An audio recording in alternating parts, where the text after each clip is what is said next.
It's Shireen here from Healthy Now, and I'm going to show you today how to make a stir fry from all of those vegetables that you panic bought maybe a week, 2 weeks ago, that have been lurking in your refrigerator and maybe are looking a little worse for wear, maybe have some yellow leaves.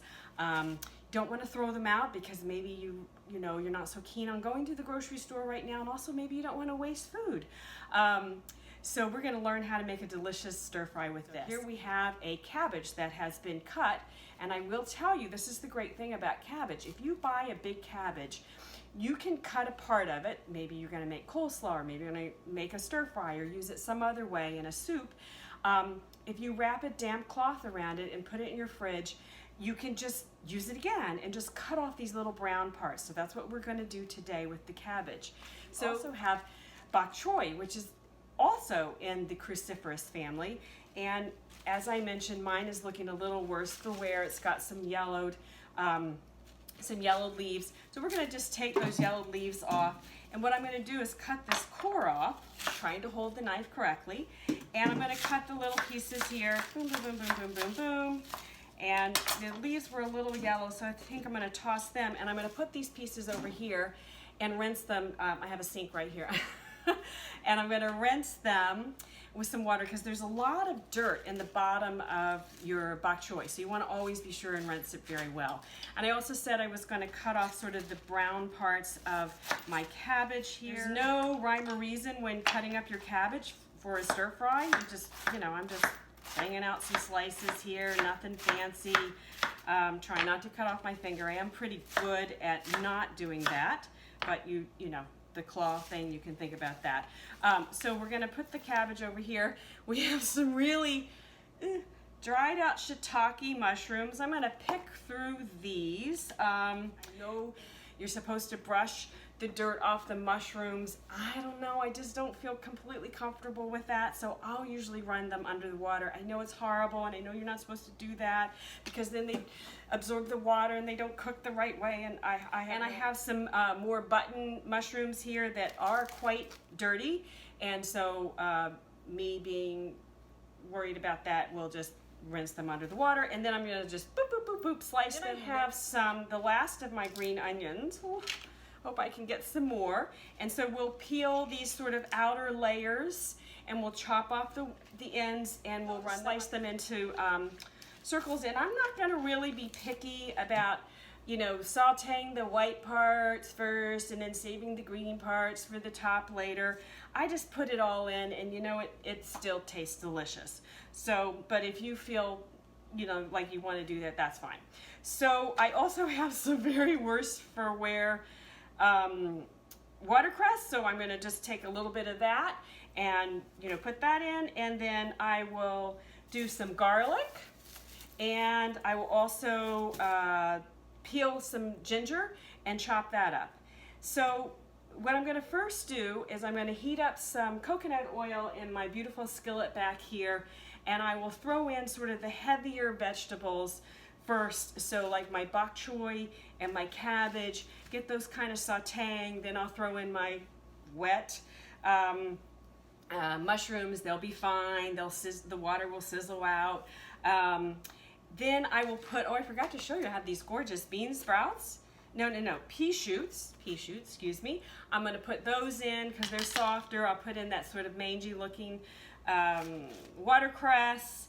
Then towards the end, once everything is kind of softened up, I will put in my chopped garlic and my chopped ginger because I like to do those later. I feel like it sort of heightens the flavor. They don't run the risk of getting burnt and get that bitter flavor. So I put those in towards the end, and then I have some leftover pork that I'm going to chop up and put in it.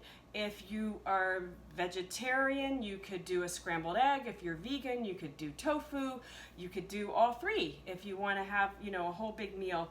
But the main thing that I like with a stir fry is I like, probably 3/4 veg and 1/4 protein. That's just my taste. And and something I forgot to mention, when we're talking about veg, Your cruciferous vegetables, particularly your cabbage, is really loaded with vitamin C. So this is a great vegetable to, you know, there's usually lots of cabbages at the grocery store. So go buy a couple cabbages and keep them in the fridge. And like I said, you can cut off a hunk here and cut off a hunk there and use them whenever you want. So we're gonna stop, and I'm gonna go do some cooking, and then we'll come back and you'll see what I have towards the end. Okay, bye.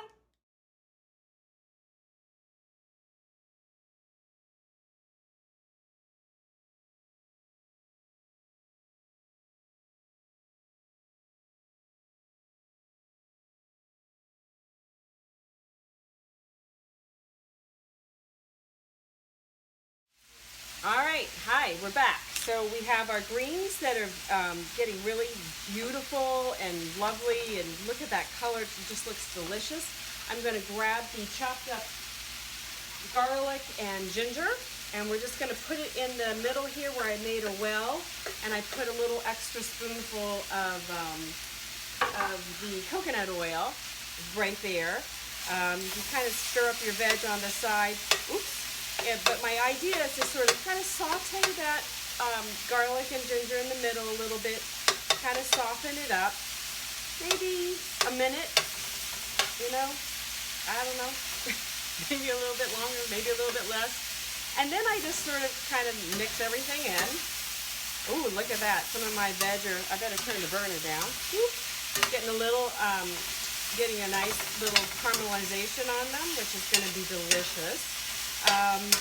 And now I'll just make another well, and I'm going to throw in my pork that I had chopped. Now this is cooked pork. This is pork from tenderloin that I had cooked, you know, I don't know, like a month ago, and wrapped up in some wax paper and put in the freezer. And so I'm just kind of warming that in, you know, a little bit of the residual coconut oil. Maybe get that a little brown. Definitely want to heat it through. And once that's kind of heated up, we're going to put the pea shoots on top, and then toss all that around. And then we're going to start putting on our flavor enhancers. But meanwhile, behind here, I had set a pot on to boil with some water, so certainly you could, you know, have your stir fry with rice.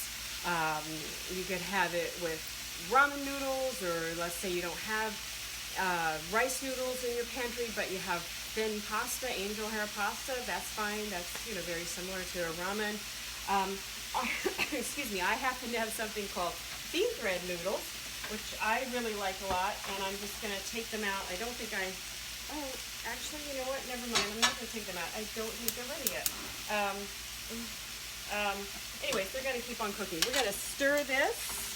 We're going to put on our pea shoots, which I have here. And I'm going to do probably something else that's a little bit unconventional. It's just me. I sometimes have trouble eating pea shoots. They're kind of long, and I don't know, I can't get them all in my mouth, or I don't know, maybe it's just me, like I said. But I'll take some scissors, some kitchen shears while they're in the skillet, and just kind of shorten them up. Once again, like I said, I'm sure this is like a professional kitchen would just think that that was crazy. Oh, oops. Okay, my flame is still kind of high, so I'm really getting some nice caramelization there, but hopefully you can see all the delicious veg. I think I better turn this down even more. Okay, so then I start putting in some fun stuff. Like, I might put on first some sesame oil. Now, sesame oil, toasted sesame oil is a pretty strong flavor, so you might want to start with a teaspoon. At first, I'm probably putting in about 2 teaspoons there. So I'll toss that around. Getting a little burned over there. It's going to be delicious. It's going to be delicious. Then I might sprinkle on some rice vinegar. This is not the seasoned rice vinegar. Seasoned rice vinegar usually has sugar in it, so, you know, just keep that in mind if you, you know, if you're watching sugar, or, yeah, anyway, just to know that. So I put some rice vinegar on, and then obviously, you know, what you're probably going to put on is soy sauce. I have trouble with wheat, so I'm using tamari, which is a Japanese soy sauce, does not have wheat in it. So obviously if you have an issue with soybeans, it's still going to be a problem, in which case you could use coconut aminos. Now I found this in my refrigerator. I have no idea how long it's been in there, so I think I'm not going to use it, but I'll sprinkle on some tamari. And once again, as you can tell, I'm not giving you measurements. I would say that would be at least a tablespoon. This is where you're going to have to taste. And you'll just see, oh, does this taste delicious? Oh gosh, I totally forgot about my bean thread noodles. Oops. And then this is completely unconventional, of course, because this is the Trader Joe's Thai sweet chili sauce. So I'm, mixing a lot of different flavors here. We're doing Chinese and some Thai and some, anyways, it makes it good. And I did mention sugar earlier in your rice vinegar. Well, this for sure has sugar in it. So, because it is called sweet chili sauce. So we're gonna, just sprinkle a little bit on, but it's got those hot peppers and it's really delicious. And I don't know, it just makes it taste good. But as you saw, I didn't do a lot. And then we'll probably serve this with some sriracha. Now, any professional chef would look at this and say, well, you got a lot of water in that pan, and that's probably because you didn't drain your vegetables and so on and so forth. So you can let the water kind of, evaporate off. And I'm going to drain these bean thread noodles, or you could do, there you have your delicious, look at that. Look at that. From veg that looked a little on the verge in your refrigerator, and you have a delicious meal. All right, thanks a lot. Great to see you. Shireen from Healthy Now. Bye.